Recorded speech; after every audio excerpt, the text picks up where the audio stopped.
Bom dia, amada igreja, que a paz e o amor de Jesus Cristo esteja entre nós.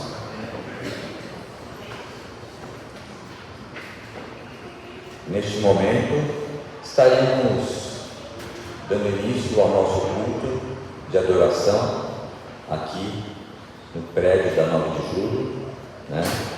E eu gostaria de estar compartilhando com a igreja uma passagem que se encontra no Antigo Testamento, em Salmos, no livro de Salmos, verso 46, capítulo 46, desculpa.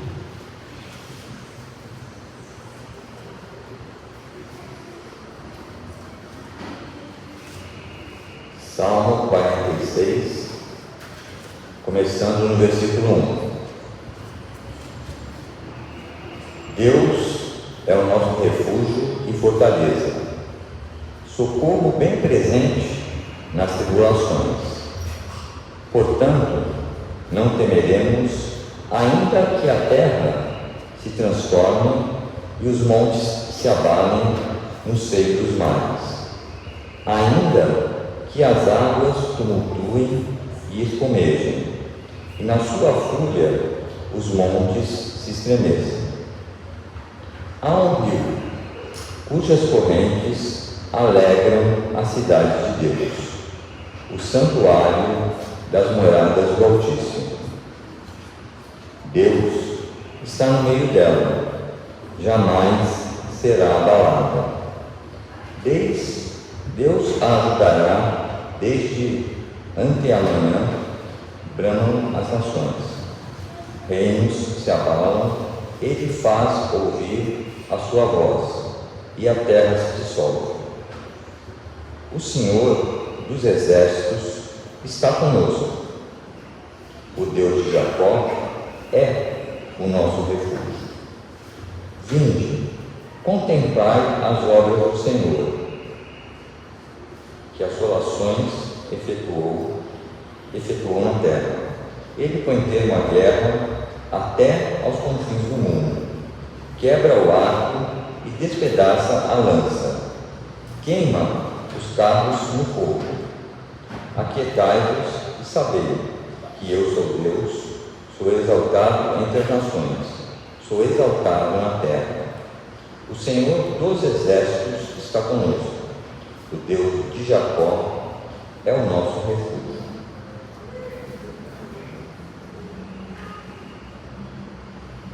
Esse salmo foi escrito durante o final das batalhas que estava havendo quando Davi, o rei Davi, vence em Israel. E aqui a gente consegue ver a grandeza do nosso Deus. Deus, Ele está sobre tudo e pode tudo.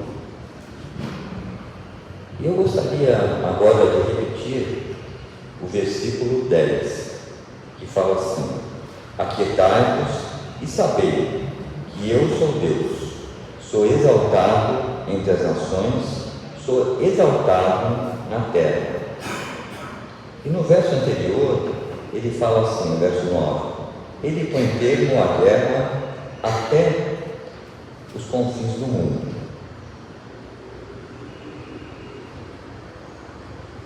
Eu gostaria de fazer uma pausa aqui e que nós mudássemos agora a nossa leitura para o livro de Gálatas, capítulo 5.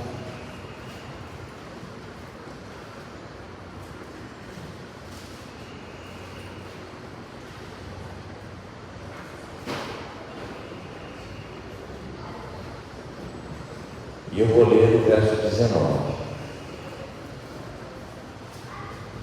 Porque você pode estar pensando assim: mas por que falar de batalhas nós estamos em guerra, talvez em outra parte do mundo exista essa guerra relatada nos Salmos.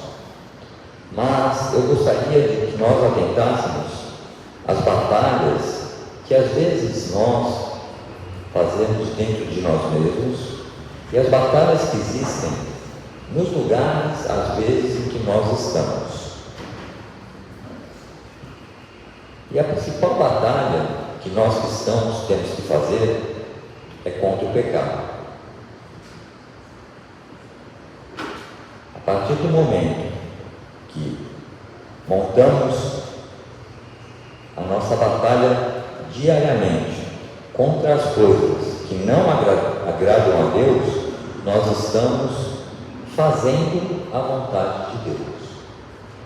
Então, no verso 19 de Gálatas, eu vou ler algumas dessas coisas.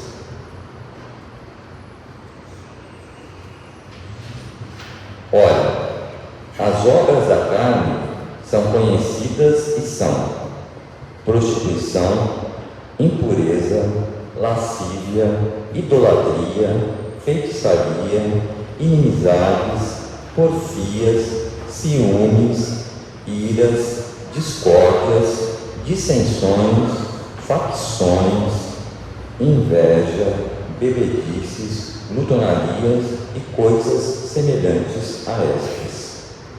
Sim, é contra estas coisas que nós temos que nos lembrar de lutar diariamente e não deixar com que essas coisas entrem no nosso meio, na igreja do Senhor Jesus.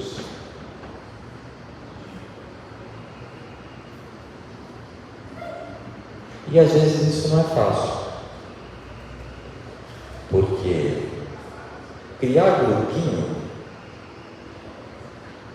às vezes parece uma coisa bacana, mas não é o que Deus quer. Falar do irmão e não falar com o irmão também não é coisa que agrada a Deus. Então, a gente deve estar se policiando para que essas coisas, e cada um policia a si mesmo, para não deixar essas coisas acontecerem, tá? Eu sempre costumo falar, com algumas pessoas que já conversei, quando você aponta um dedo para alguém, tem outros 3 pelo menos apontando para você. Então, deixe de apontar para os outros, procure corrigir a sua vida, procure fazer o melhor que você pode, com o mesmo propósito de agradar a Deus e tornar a sua igreja uma igreja pura e sem mácula. Oremos. Senhor nosso Deus, Pai amado, Deus Santo, Pai querido, Pai Senhor, obrigado, ó Pai, pelas instruções da Tua Santa Palavra. Que o Senhor abençoe, Pai, aos irmãos que congregam aqui na 9 de julho, Pai, a todos eles, e também, Pai, em outras congregações espalhadas, Pai, pelo mundo afora. Que seja sempre, Pai, a Tua Palavra a dirigir os nossos passos. Que o Teu Espírito nos guie, que o Teu Espírito, Pai, nos leve sempre a sermos reverentes ao Senhor. Que saibamos nos humilhar diante de Ti, que saibamos, Pai, nos colocar diante da Tua presença, porque o Senhor é Deus e o Senhor, Pai, tudo pode fazer.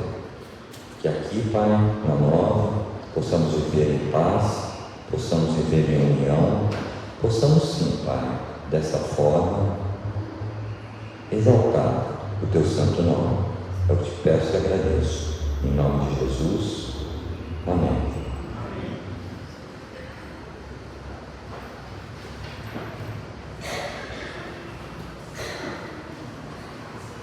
Bom dia, irmãos. Paz e Cristo a todos. Vamos continuar a adoração de Deus com alguns louvores. Ficar em pé nos ajuda a cantar melhor. Não peço que vocês possam estar. Em Espírito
antecede a mensagem dessa manhã se encontra no livro de Mateus, capítulo 27, dos versículos 11 ao 23. Mateus 27, dos versículos 11 ao 23. Antes de lermos, vamos ter uma bola de oração. Nosso Deus, nosso Pai maravilhoso, bendito seja o seu santo nome, Pai. Graças te damos por mais um dia de vida, por mais uma oportunidade de estarmos reunidos, ó Pai, em comunhão com o Senhor, com o propósito de te adorar, te louvar, de agradecer o seu santo nome, Pai. Que tudo seja feito essa manhã, culto de adoração, seja do seu agrado, Pai. Que as palavras que serão ditas agora pelo pregador possam ser alimento para o nosso espírito. É isso que pedimos e agradecemos, em nome de Jesus, amém. Jesus estava em pé ante o governador, e este o interrogou, dizendo: És tu o rei dos judeus? Respondeu-lhe Jesus: Tu o dizes. E sendo acusado pelos principais sacerdotes e pelos anciãos, nada respondeu. Então lhe perguntou Pilatos: Não ouves quantas acusações te fazem? Jesus não respondeu nenhuma palavra, vindo com isso a admirar-se grandemente o governador. Ora, por ocasião da festa, costumava o governador soltar ao povo um dos presos, conforme eles quisessem. Naquela ocasião, tinham eles um preso muito conhecido, chamado Barrabás. Estando, pois, o povo reunido, perguntou-lhe Pilatos: A quem quereis que eu solte? A Barrabás ou a Jesus chamado Cristo? Porque sabia que por inveja o tinham entregado. E estando ele no tribunal, sua mulher mandou dizer-lhe: Não te envolvas com este justo, porque hoje, em sonho, muito sofri por seu respeito. Mas os principais sacerdotes e os anciãos persuadiram o povo a que pedisse Barrabás e fizesse morrer Jesus. De novo perguntou-lhes o governador: Qual dos dois quereis que eu vos solte? Responderam eles: Barrabás. Replicou-lhes Pilatos: Que farei então de Jesus chamado Cristo? Será crucificado. Responderam todos. Que mal fez ele? Perguntou Pilatos. Porém cada vez clamavam mais: Seja crucificado. Amém. Bom dia, Igreja de Deus, graça e paz. Estamos felizes por estarmos aqui nesta manhã, e não seria eu o pregador desta manhã, seria nosso irmão Sérgio Nascimento, de Chebas, mas nós sabemos os problemas que ele vem enfrentando nos últimos tempos, e em função disso ele pediu para ser substituído.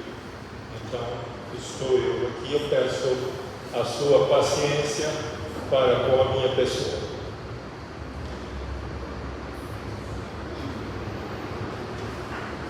Que farei então de Jesus chamado Cristo? Essa foi a pergunta que Pilatos fez à multidão, ao povo judeu reunido ali. E é sobre essa pergunta que eu gostaria que nós meditássemos nessa manhã. Essa pergunta foi feita durante aquele julgamento a que Jesus foi submetido, um julgamento que sabemos foi um julgamento viciado, injusto, mas que estava previsto nas Escrituras e seria daquela forma. Para iniciar a nossa meditação, eu gostaria de recordar os principais fatos relacionados com a prisão, julgamento, a condenação e a crucificação do Senhor Jesus.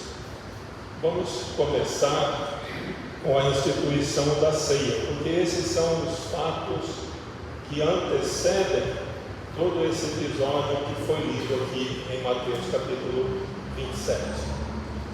A instituição da ceia. Jesus, reunido com seus discípulos, Ele sabia que o sucesso da sua missão salvadora para a humanidade passava pela cruz, passaria pela cruz, teria de passar pela cruz. Então, horas antes da sua crucificação, do seu sacrifício, da sua prisão, Jesus instituiu este memorial que nós conhecemos como a ceia do Senhor, para que o seu sacrifício, nós sabemos muito bem, fosse sempre lembrado por todos os discípulos, em todos os lugares e em todas as épocas.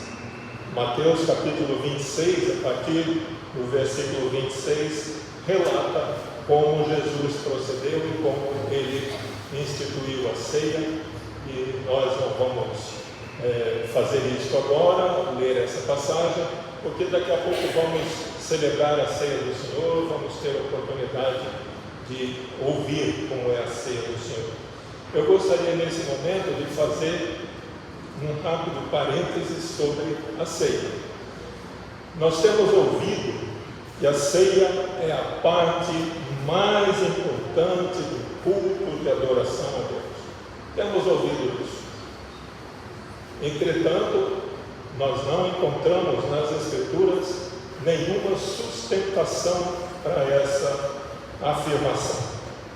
A ceia é importante, é grandiosa, mas ela é tão importante, tão grandiosa, quanto os cânticos, quanto as orações, a oferta, a mensagem, porque tudo que fazemos aqui no culto a Deus é feito para a glória do nome de Deus. E não há nada na Escritura que diga ou que ensine que uma manifestação de adoração é mais importante do que a outra.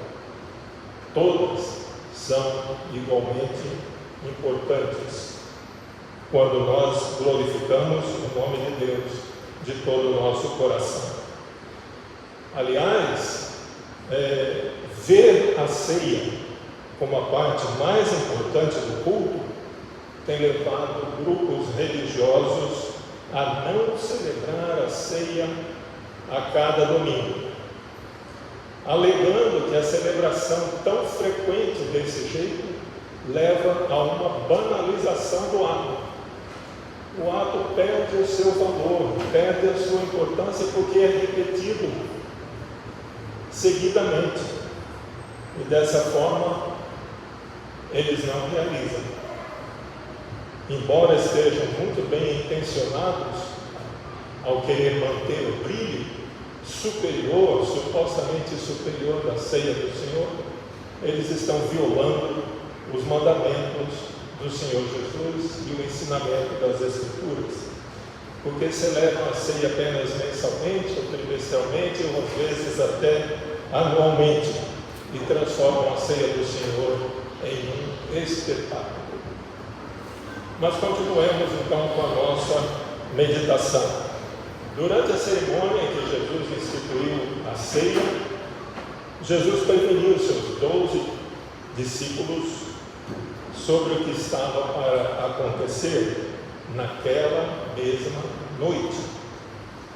Não era semana que vem, era ali, poucas horas se passariam. Jesus sabia que a cruz se aproximava e a sua alma se afligia e ele se entristecia com aquilo que ele iria enfrentar. E por causa disso, Jesus foi com seus discípulos a um local, a um jardim, a um local calmo, tranquilo, chamado Getsemane, com o propósito de orar.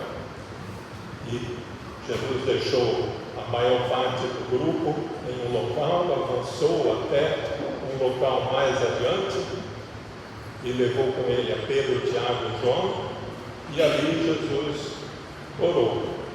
E Jesus esperava o apoio daqueles 3 discípulos nesse momento de angústia, nesse momento de sofrimento e de tristeza. E Jesus dizia: Pai, se possível, passe de mim este cálice, todavia não seja como eu quero, e sim como tu queres. Em Mateus 26, 39.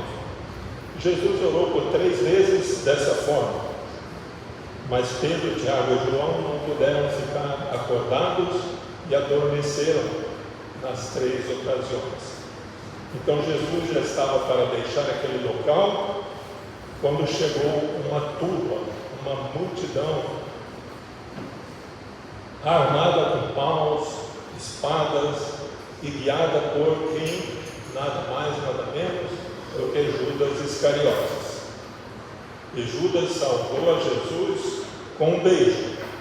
E esse beijo era o sinal para a multidão, para aquela turba, indicando quem deveria ser preso, quem era Jesus, porque talvez à noite ali muitos nem pudessem reconhecer exatamente quem era a pessoa.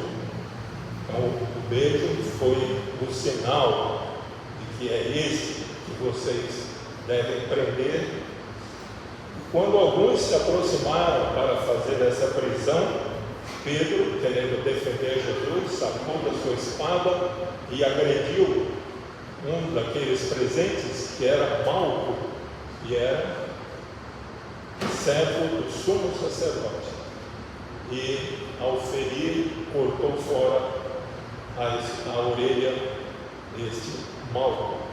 E Jesus disse para Pedro, repreendeu Pedro, disse para Pedro embainhar a espada, porque a batalha de Jesus não se luta com espadas, com armas, mas sim com o Espírito.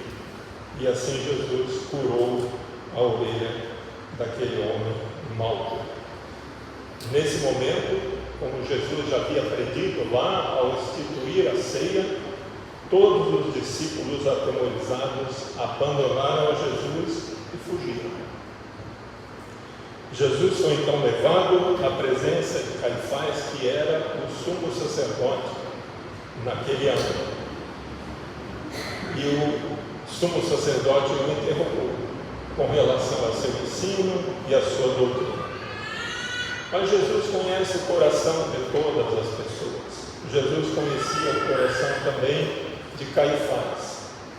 E Jesus respondeu para Caifás que se ele quisesse realmente conhecer o ensino e a doutrina de Jesus, bastava que ele fosse perguntar ao povo, a quem Jesus havia ensinado durante 3 anos, aproximadamente, tanto no templo como nas sinagogas, como nas ruas e em outros lugares. Bastava então que Caifás fosse lá falar com o povo, que ele ouviria sobre qual era o ensino e qual era a doutrina de Jesus. Certamente Caifás não ia fazer isso, mas Jesus prescreveu para ele que agisse assim. Embora fosse madrugada, quando Jesus foi preso, Caifás reuniu o Sinédrio. E o Sinédrio era o Supremo Tribunal da nação judaica. No mesmo de madrugada, ele fez isso, tomou essa iniciativa, para que de alguma forma surgisse algum falso testemunho contra Jesus, para condenar Jesus à morte. E isso foi feito, e as testemunhas vieram, porém estava tudo tão mal arrumado, tão mal ajeitado, tão mal combinado ali, que as testemunhas que se apresentavam se contradiziam, e assim não se podia chegar a uma acusação sólida contra Jesus. Finalmente, Caifás pessoalmente pressionou para que Jesus declarasse se ele era ou não o Filho de Deus. E Jesus, respondendo de forma indireta, confirmou que sim. E isso então foi o suficiente para que Caifás dissesse que ele era digno de morte por causa de blasfêmia. E Jesus logo foi espancado, e logo ao amanhecer foi entregue pelo Sinédrio a Pilatos, que era o governador romano, a autoridade romana ali na província. Porque a pena de morte a que Jesus havia sido condenado não podia ser aplicada pelas autoridades judaicas, apenas as autoridades romanas tinham esse poder. Pilatos recebeu a Jesus, e Pilatos aparentemente não conhecia Jesus e nem os ensinos de Jesus, mas ficou muito admirado com o comportamento de Jesus durante as acusações e o interrogatório. Geralmente, acusados fazem declarações veementes, às vezes declarações assim emocionadas, de que são inocentes, de que nada fizeram, que tudo não passa de alguma coisa que está sendo inventada contra eles, está sendo vítima de uma armação. Mas Jesus manteve um comportamento digno e caloroso. Pilatos ficou muito admirado. Se por um lado Pilatos não conhecia Jesus e nem seus ensinos, Pilatos conhecia muito bem Anás, Caifás e todos aqueles membros do Sinédrio. E ele sabia que eles estavam trazendo Jesus para ser julgado e condenado à morte por causa de inveja. Porque as multidões seguiam a Jesus, porque o ensino de Jesus era com autoridade, era com poder, muito diferente daquele ensino que era trazido pelos fariseus e pelos saduceus. Então, vendo que esta era a situação, Pilatos procurou meios de libertar Jesus, usando o costume de libertar um preso por ocasião da Páscoa judaica. Nesse meio tempo dos acontecimentos, Pilatos ficou sabendo que Jesus era proveniente da Galileia. E a Galileia pertencia a uma província, uma jurisdição que era governada por outra autoridade romana, que era Herodes. Pilatos e Herodes estavam em conflito, estavam brigados, estavam com uma inimizade entre eles. E Pilatos, como um bom político, viu ali uma oportunidade de agradar a Herodes e melhorar o relacionamento entre eles. E assim Pilatos enviou Jesus para ser avaliado por Herodes quanto à aplicação da pena de morte. E essa gentileza de Pilatos agradou tanto a Herodes que eles se reconciliaram naquele mesmo dia. Coisa de políticos, coisa de políticos. E Herodes recebeu a Jesus, mas não viu em Jesus também nenhuma culpa digna de morte, e devolveu Jesus a Pilatos.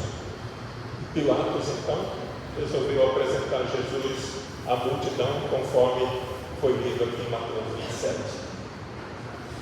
Pilatos ofereceu-se à multidão para castigar Jesus e soltá-lo, mas a multidão estava incitada pelos principais sacerdotes e gritava que dessem liberdade a Barrabás, que era um conhecido criminoso, homicida, e que Jesus fosse morto. Num último esforço para libertar Jesus, então Pilatos perguntou: que farei então de Jesus chamado Cristo? E a multidão gritava: crucifica-o. E Pilatos insistiu: que mal fez ele? Mas a multidão continuava: crucifica-o. Então, diante do tumulto da multidão, Pilatos, não querendo aumentar o tumulto, Pilatos pediu água, lavou as mãos, um gesto simbólico de que ele era inocente do sangue daquele justo, e Jesus foi entregue para ser crucificado. Como vimos nessa narrativa, várias pessoas estiveram envolvidas nesses fatos que relatamos. E agora eu gostaria de pensar em como, na prática, algumas dessas pessoas responderam a essa pergunta: que farei então de Jesus, chamado Cristo? Primeiramente temos Judas Iscariotes. Judas resolveu fazer de Jesus um objeto a ser vendido. 30 moedas de prata foi o preço, e talvez ele tivesse a esperança de ter um bom relacionamento também com as autoridades judaicas, com os sumos sacerdotes, os sacerdotes.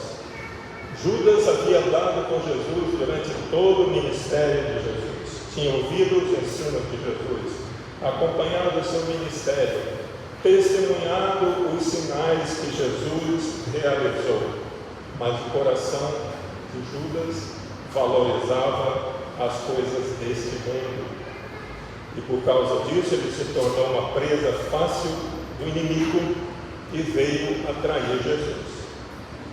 Posteriormente, vendo a injustiça que ele ajudou a praticar, sentiu remorso e suicidou-se, conforme relata Mateus 27, 3 a 5. Judas, quando traiu a Jesus, acabou também traindo a si mesmo. Judas, traindo a Jesus, acabou traindo a si mesmo. E temos ainda a figura de Pedro. Durante a cerimônia da ceia, quando Jesus anunciou para seus discípulos que eles se escandalizariam, que eles fugiriam, que eles o abandonariam quando ele fosse preso, Pedro afirmou que jamais faria uma coisa dessas e que estava pronto a morrer com Jesus. Mas sabemos que Pedro fugiu e Pedro observava de longe o que ia acontecer com Jesus. Quando ele estava no pátio da casa do sumo sacerdote, Pedro foi reconhecido por algumas pessoas que diziam: tu também és um deles. Pedro, assustado, com medo, negou a Jesus 3 vezes. Porém, pela graça de Deus, Pedro veio a se arrepender, chorou amargamente e veio a ser coluna da Igreja de Cristo na cidade de Jerusalém, no primeiro século, juntamente com Tiago e João. Por que Pedro negou a Jesus? Porque quando nós confiamos apenas em nós mesmos, confiamos na nossa capacidade, na nossa força, nós somos fracos e nos amedrontamos com facilidade. Mais adiante, na evolução dos fatos, Pedro recebeu o Espírito Santo de Deus e passou a confiar em Deus, e ele enfrentou até a morte sem negar o nome do Senhor Jesus. Dessa forma, fracassar não é o fim. Fracassar não significa que tudo acabou, desde que nós demonstremos arrependimento verdadeiro, enquanto Deus nos dá tempo e nos dá oportunidade. A Escritura nos diz que Jesus aparentemente demora para retornar a esse mundo, porque isto é a prova da misericórdia de Deus, que Deus está dando tempo ao homem, tempo à humanidade para se arrepender e ser salvo. Temos também Anás e Caifás.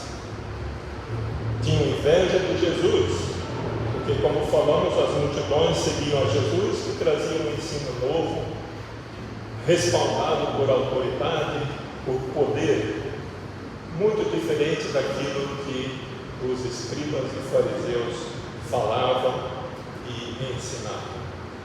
E por causa disso, Anás e Caifás haviam decidido que Jesus devia morrer.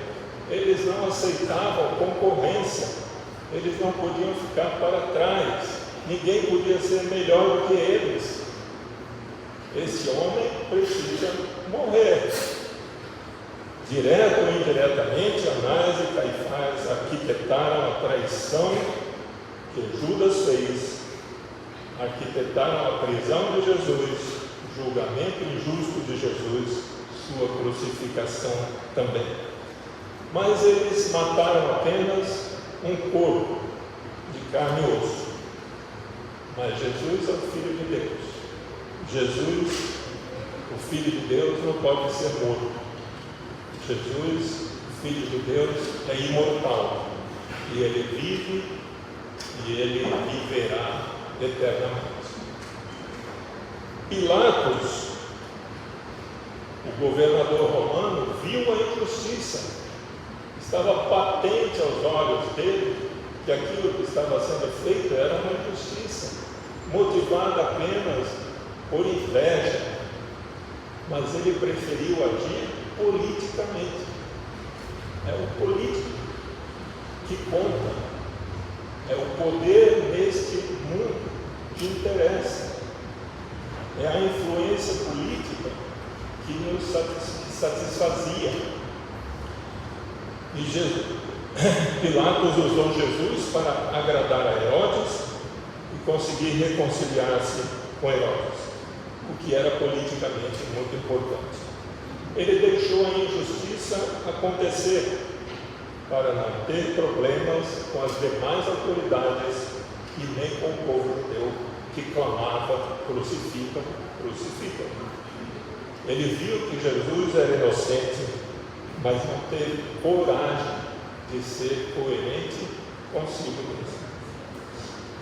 Herodes tinha uma curiosidade intelectual com relação a Jesus. E ele queria ver Jesus realizar algum sinal, porque ele tinha ouvido falar de sinais realizados por Jesus. E ele imaginava que Jesus era um mágico e que ele poderia ter assim bons momentos de distração vendo Jesus realizar mágicas diante dele. É como quando nós vamos, por exemplo, a um espetáculo onde vai se apresentar um mágico. É muito bom, é muito agradável, nós nos divertimos muito, porque nós sabemos que tudo aquilo são ilusões, mas nós não sabemos como é feito e aquilo nos distrai, aquilo nos agrada. Parece que era isso que Herodes esperava quando recebeu Jesus, mas Jesus manteve-se em silêncio diante de Herodes, e Herodes ficou decepcionado, desprezou a Jesus e devolveu Jesus a Pilatos. No rol dos acontecimentos temos também a multidão. A multidão não tinha opinião própria e era facilmente manipulada pelos principais sacerdotes. Nós lemos no texto, eles foram incitados a pedir pela morte de Jesus. E o comportamento dessa multidão é apenas um exemplo para nós, uma evidência do erro do dito popular que diz: a voz do povo é a voz de Deus. A voz do povo não é a voz de Deus. E é também usual que as pessoas se deixem guiar, se deixem levar pelo que a maioria está fazendo, que também pode ser um grande erro. A voz de Deus é realmente aquilo que nós devemos ouvir, mas a voz de Deus não está nas multidões, a voz de Deus está nas Escrituras, a voz de Deus está na palavra de Deus, que nós precisamos conhecer, ler e obedecer. Finalmente, aconteceu de Jesus ser crucificado juntamente com 2 malfeitores, um à direita e o outro à esquerda. E o que eles fizeram de Jesus? Como eles responderam a essa pergunta? Um escarneceu e duvidou que Jesus fosse o Messias e morreu na sua incredulidade, porque ele queria que Jesus o removesse da cruz. Se você é mesmo esse tal, o Filho de Deus, desde a cruz a nós também. Mas Jesus não fez isso, então ele morreu na sua incredulidade. O outro reconheceu que Jesus era justo e enviado de Deus, pediu misericórdia e obteve a salvação de sua alma, porque Jesus disse a ele: hoje mesmo estarás comigo no paraíso. 2 pessoas, sob as mesmas circunstâncias, demonstram atitudes opostas em relação a Jesus. Sim, é verdade que a salvação é assunto estritamente pessoal entre cada um de nós e Deus. Para concluir, irmãos, poderíamos pensar aqui numa variante dessa pergunta que Pilatos fez. E a variante é: o que temos feito, o que nós temos feito de Jesus chamado Cristo? A maioria de nós, pela graça de Deus, já assumiu uma atitude em relação a Jesus, prometendo servir a Jesus, reconhecendo Jesus como Filho de Deus, como nosso Senhor, nosso Mestre, nosso Salvador. O próprio Jesus disse que, na verdade, o Espírito está pronto, mas a carne é fraca. Então, mesmo tendo nós tomado essas decisões em nossa vida de seguir a Jesus, precisamos tomar cuidado, porque somos carne e osso e ainda temos as nossas fraquezas como seres humanos. Então, nós podemos trair e negar a Jesus quando preferimos fazer a nossa vontade, a vontade da carne, com a sua fraqueza e imperfeição. Eventualmente posso eu tomar uma decisão nesse sentido e estarei assim traindo e negando a Jesus.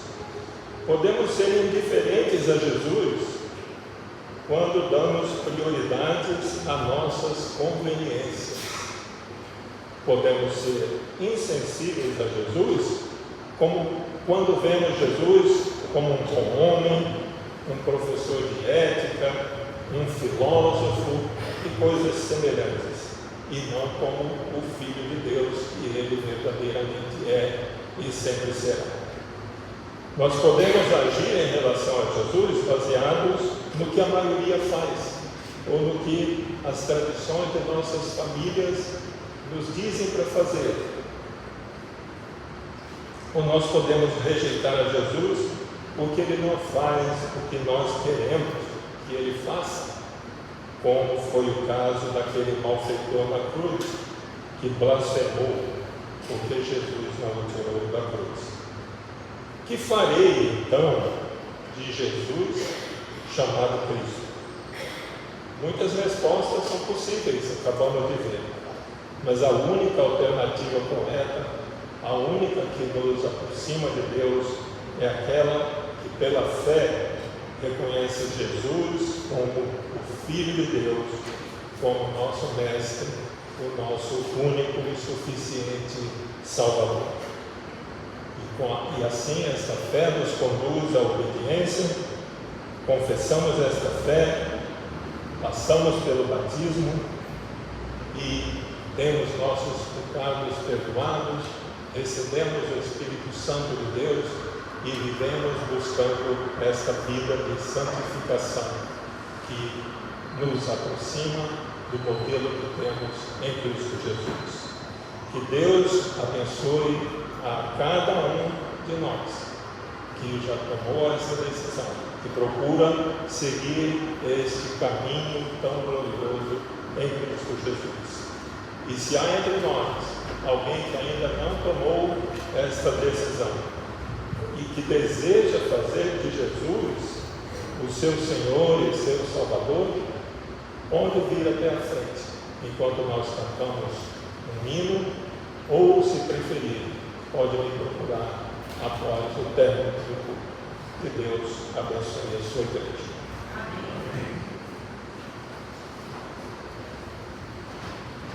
Após o destino, teremos a ceia, mais um hino e a oferta. Eu peço que todos possam colocar.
Paz de Jesus, irmãos. Momento da ceia do Senhor, momento especial dos seus discípulos, momentos onde os nossos pensamentos estão todos voltados para a cruz de Jesus. Atos capítulo 20, versículo 7. Nós temos usado por muitos anos, e temos usado ao longo do tempo, esse verso para nos nortear, para nos dar assim, base, para que nós possamos pensar sobre a ceia do Senhor. Então, um verso, um único verso, mas muito importante para a igreja de Jesus. E nós temos que observar o que esse verso, nós temos observado, na verdade, o que ele tem nos ensinado. E o que ele está dizendo? Ele vai dizer assim: no primeiro dia da semana, estando nós reunidos, com o fim, isso é, com o objetivo de partir o pão. Paulo, que havia seguido viagem, no dia imediato exortava-os e prolongou o discurso até a meia-noite. Nós estamos aqui com o mesmo objetivo de participar da ceia do Senhor. E temos feito isso todos os domingos. E a ceia do Senhor vai nos remeter ao que Jesus fez por nós. Nós vamos entender a graça de Jesus chegando até nós, através da morte dele. Esse é o objetivo, e é isso que nós estamos aprendendo o tempo todo, todos esses anos. A morte de Jesus foi o centro, é o centro da graça de Deus. Ele morreu por nós ainda não sendo merecedores de absolutamente nada. Por isso que é graça. Nós não merecemos absolutamente nada, mas é a graça de Deus chegando até nós, através da morte de Jesus. E quando nós fazemos a ceia do Senhor, no primeiro dia da semana, hoje, e temos feito isso, e nós continuaremos a fazer, todo o primeiro dia da semana. Então nós estamos nesse momento, sim, especial, pensando em Jesus. As nossas mentes estão pensando na cruz de Jesus. Se não fosse a morte de Jesus, onde estaríamos? Essa é a pergunta. Onde nós estaríamos? Então que nós possamos lembrar, assim, todos os domingos, a morte de Jesus na cruz foi por causa de cada um de nós. E este momento é um momento onde nosso pensamento, as nossas mentes estão pensando em Jesus, no sacrifício dele.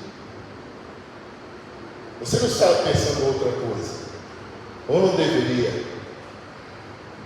E aí Paulo vai dizer lá na sua carta aos Coríntios, e ele vai falar de indignidade. É quando nós não estamos aqui nesse momento, mas não estamos pensando no sacrifício de Jesus, e aí sim participaríamos com o pensamento errado, logo indigno, igual Paulo está dizendo lá. Momento da ceia, momento onde nós cristãos, todos nós juntos, somos mesmo povo, mesmo pensamento, o mesmo Jesus nos unindo, o sangue de Jesus nos uniu. O momento da ceia nos traz isso também.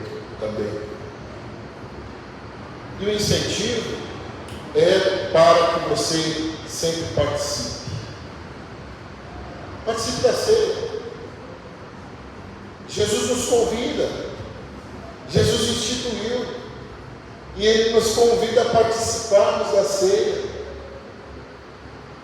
Você pode pensar, mas pequei lá esta semana. E aí? O que impede você de participar? Peça perdão lá naquilo que você acha que você errou. Jesus levou sobre ele todos os nossos pecados, todos. Portanto, esse momento é sim para nós participarmos, para nós pensarmos em Jesus, no sacrifício dele, e sim participarmos. De novo, ninguém é digno de nada, é a graça de Deus que nos alcançou. Sempre é Deus, sempre é Deus. Então esse momento para nós cristãos é extremamente especial. Todos os domingos, quando nós estamos aqui como igreja, não é? Participando deste momento. Mateus 26, a partir do verso 26 também, vai estar falando sobre a ceia do Senhor, ele está dizendo lá: enquanto comiam, tomou Jesus o pão e, abençoando, o partiu e deu aos seus discípulos, dizendo: tomai e comei, isto é meu corpo. Vamos orar pelo pão que representa o corpo de Jesus. Vamos orar. Pai querido, eterno, maravilhoso, bondoso, Deus da graça, o Deus que deu o seu próprio Filho para morrer por nós, pecadores. Mas o Senhor é Deus, o Senhor é o Deus de amor, e o Deus que tudo tem feito. Nesse momento, nós agradecemos muito pela graça de Jesus. Este pão que simboliza, simplesmente simboliza o corpo do Senhor Jesus, que foi encravado na cruz por cada um de nós. Muito obrigado por isso. E sempre pelos méritos de Jesus, nós oramos. Amém. A seguir, tomou um cálice, tendo dado graças, deu aos discípulos, dizendo: bebei dele todos, porque isto é o meu sangue, o sangue da nova aliança derramado em favor de muitos para a remissão de pecados. Vamos orar pelo sangue tão precioso que Jesus derramou por cada um de nós. Vamos orar. Pai eterno, querido, bondoso, amoroso, mais uma vez agradecidos estamos aqui falando com o Senhor. Obrigado por esse momento. E com certeza, o sangue que o Senhor verteu na cruz, não em vão, para nenhum de nós. Que o nosso compromisso com o Senhor, a sua vontade, seja dia a dia reafirmado. Que o nosso compromisso sempre seja com o Senhor. Muito obrigado por esse momento.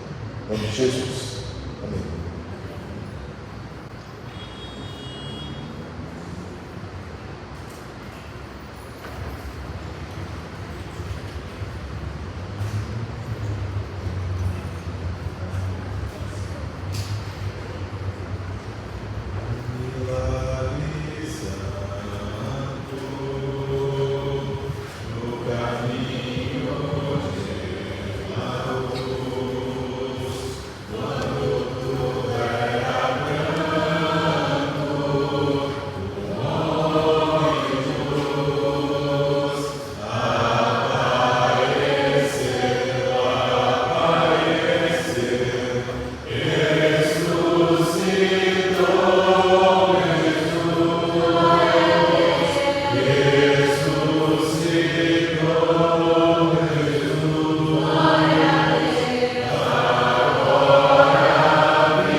Vamos abrir nossas Bíblias em João, capítulo 6, versículos de 1 a 15. Como devemos ofertar? Talvez uma pergunta que perante toda a população corre aí, né? Como a sua igreja, a igreja que você está indo, a oferta, lá é obrigado a dar dízimo, lá é obrigado a dar dinheiro para o pastor, lá é obrigado todo dia fala de dinheiro lá na igreja que você vai. Na verdade, perguntas erradas, né? Porque nós ganhamos um bem tão grande, uma dádiva tão maravilhosa que é a salvação eterna. Na verdade, quando o cristão, quando o crente, quando aquele que acreditou em Cristo Jesus, ele entende o que ele está aceitando e o que ele vai começar a fazer a partir de então, imediatamente ele começa a querer ofertar daquilo que ele ganhou e dividir. Então, a proposta de oferta vai muito além do que a gente imagina, porque Deus não precisa de dinheiro, o ser humano precisa de dinheiro, o ser humano precisa receber a palavra de Deus. E para essa palavra de Deus chegar, existem os meios, às vezes financeiros, às vezes até alimentícios.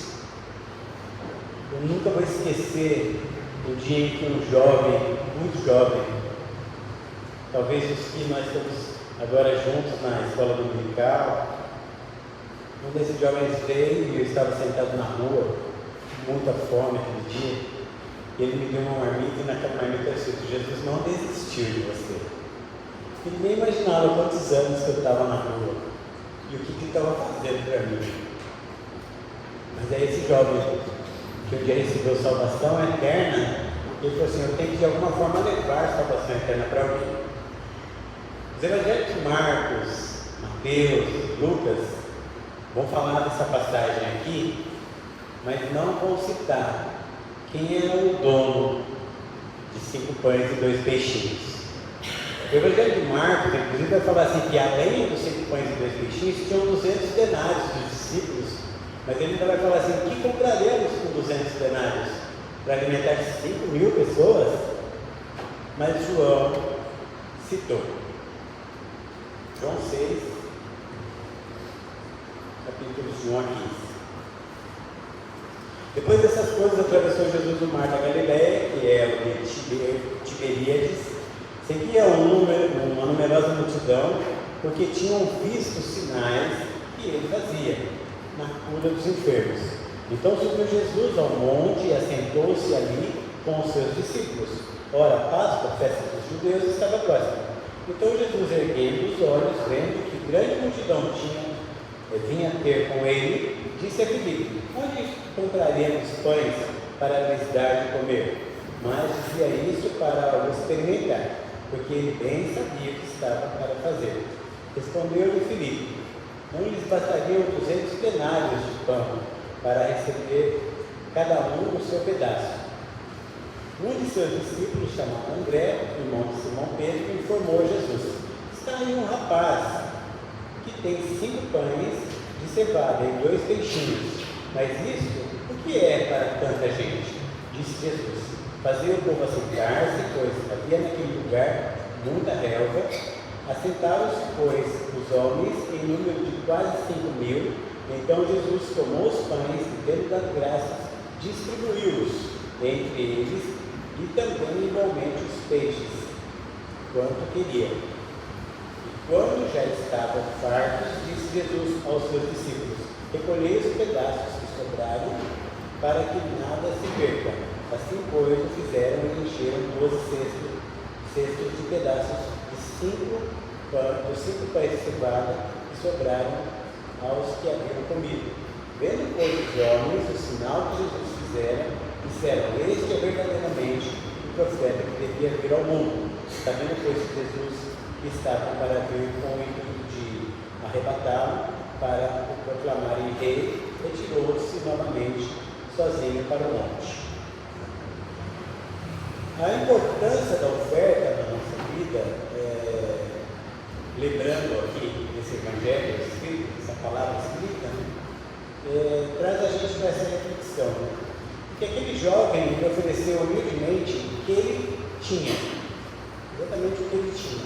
Então, talvez nesse momento de oferta, nós possamos perguntar: quem tem? E aí nós podemos levantar nossa mão. Eu tenho. Não é muito, mas eu tenho. Vamos orar. Senhor Deus, em nome de Jesus, nós te ofertamos, Pai. Hoje, no tempo que vivemos, existe uma caixa de ofertas aqui nessa igreja, onde nós te adoramos ofertando, porque a oferta faz parte da adoração. Existe também uma maneira moderna, Pai, nos dias de hoje, que é o Pix da igreja, onde os valores entram e eles são distribuídos com o evangelismo.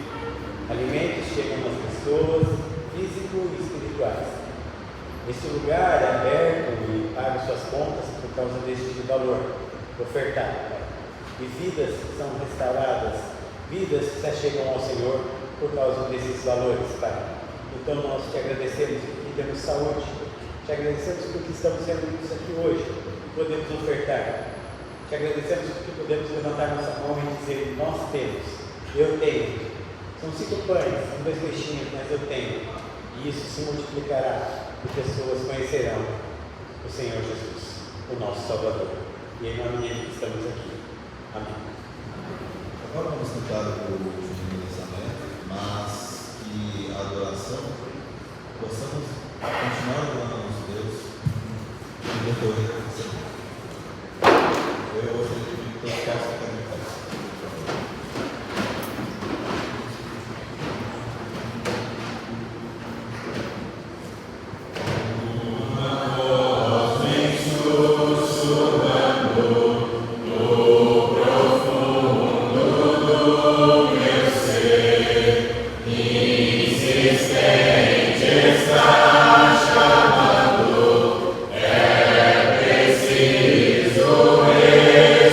Responder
irmãs e queridos amigos cristãos, bom dia, que a paz, o amor de Cristo Jesus seja com todos. Estamos nesse momento encerrando este culto de adoração que juntos prestamos ao Senhor. Esperamos que Deus tenha se agradado dessa adoração que prestamos a Ele. Caso contrário, que Ele possa nos ajudar, através do Espírito Santo que Ele nos concedeu no nosso batismo, possa nos ajudar, para que na próxima oportunidade possamos prestar uma adoração que lhe seja agradável. E antes dessa oração final, temos alguns recados para dar à congregação. Mas antes de iniciar esses recados, queremos saber e pedir que os nossos queridos amigos visitantes ficassem alguns segundos em pé para podermos cumprimentá-los após a oração final. O André, que congregava em São Bernardo, junto com Moisés, está aqui nos visitando. Obrigado. Pode sentar, André. E todos. Tem uma amiga nossa ali no canto ali, junto com o irmão, junto com o Maurício, está nos visitando, pode sentar também, obrigado pela visita. Voltem sempre, tá? A casa do Senhor sempre está aberta para todos. E nós que congregamos aqui na 9 de julho, vamos cumprimentar os nossos queridos amigos visitantes após a oração final.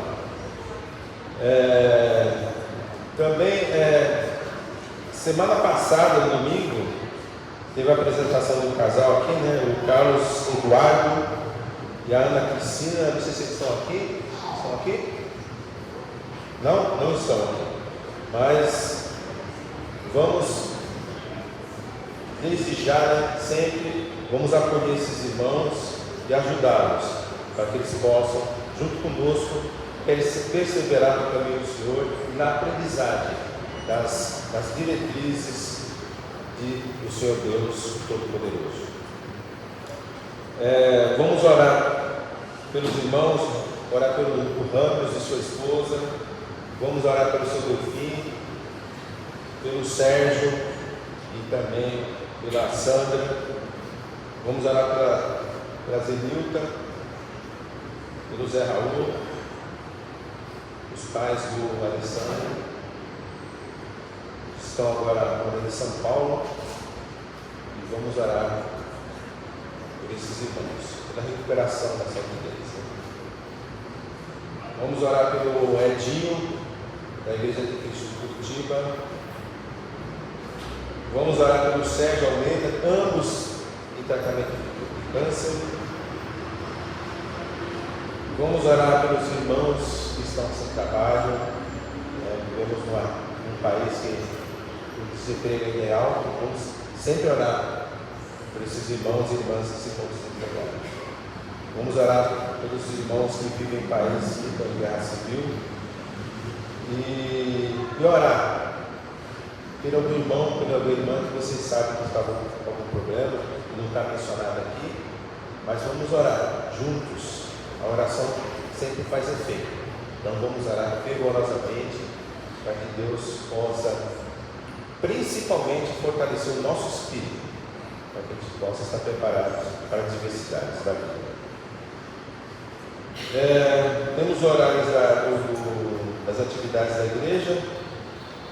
Tem a escola bíblica, que é no início às 9h30.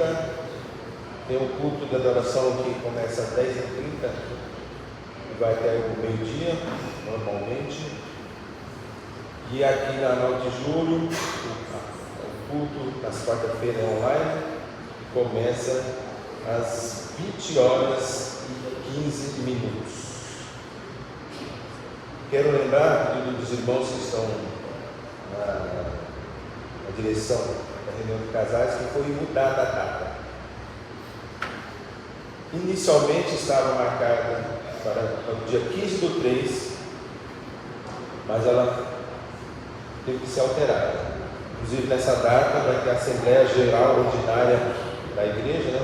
Então do dia 15/3, a reunião de casais foi mudada para o dia 26 do parque, mais conhecido como 26 de abril. Então, esses recados que nós tínhamos para dar para toda a congregação. Então, antes de levantarmos a orarmos ao Senhor, eu queria deixar um versículo como um pedido de bênção para todos nós. Ele se encontra lá em 2 Timóteo 4:22, que diz assim: o Senhor seja com teu espírito, a graça seja convosco. Querida família de Deus, vamos ficar um instante em pé para a oração final.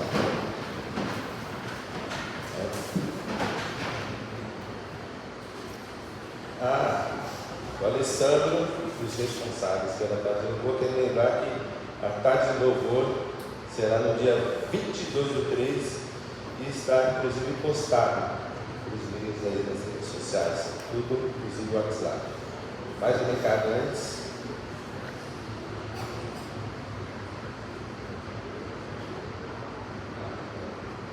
Então vamos orar o Carlos e a Ana não estão, porque o Carlos não se sentiu bem e foi para o hospital, tá?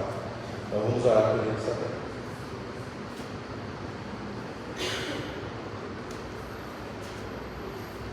Então vamos ter uma palavra de oração. Oremos ao Senhor. Glorioso Senhor, glorioso Pai, toda a honra, toda a glória, Senhor. Nosso soberano Senhor, o Senhor que é o Senhor de tudo, o Senhor de todos, o Senhor é o Senhor do amor, da misericórdia, o Senhor é o Senhor da bondade, da alegria, da felicidade, da paz, da irmandade. O Senhor tem tudo e nos dá tudo que é bom. Estamos gratos por isso, Pai. Gratos pelo Senhor nos dar essa oportunidade de estarmos vivos no dia de hoje. E vivos e com saúde, estamos aqui. Estivemos aqui para louvar o Senhor nesse momento, Pai, juntos.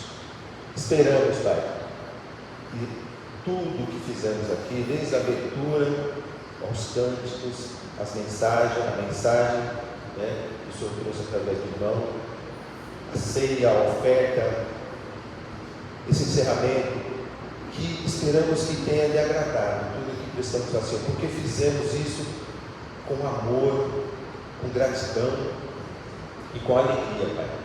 Felizes pelo Senhor ter nos tirado lá atrás das trevas e nos trazido para a luz do seu Filho amado, Pai. E felizes prestamos essa adoração ao Senhor. Nos ajude para que cada vez mais, Pai, possamos mostrar nossa gratidão com fervor. Nos abençoe, Pai, nessa semana que está se iniciando. Nos ajude, Pai, para que a gente possa ter as palavras certas, Pai, para as pessoas que se encontram perdidas, os nossos colegas de trabalho, os nossos colegas de faculdade, de escola, os nossos vizinhos, enfim, Pai, nos ajude para que a gente tenha as palavras certas, das boas notas. E assim, Pai, eles têm condições de meditar e vir também para junto do Senhor, Pai. Abençoe a nossa semana, nos ajude para que a gente possa estar preparados para as dificuldades que nos surgem, Pai. Nos ajude, nos fortaleça, nos abençoe com a Tua sabedoria e discernimento, Pai, para que, mesmo com todas as dificuldades, Pai, possamos continuar firmes no caminho do Senhor, rumo à eternidade, junto contigo, junto com Jesus Cristo, Pai. Obrigado, Senhor Deus. Nos despedimos e clamamos, Pai, que o Senhor possa sempre estar conosco, nos conduzindo em segurança por onde passarmos, Pai. Em nome de Jesus, o nosso Salvador e Senhor, que oramos e agradecemos por toda a eternidade. Amém. Uma boa semana a todos.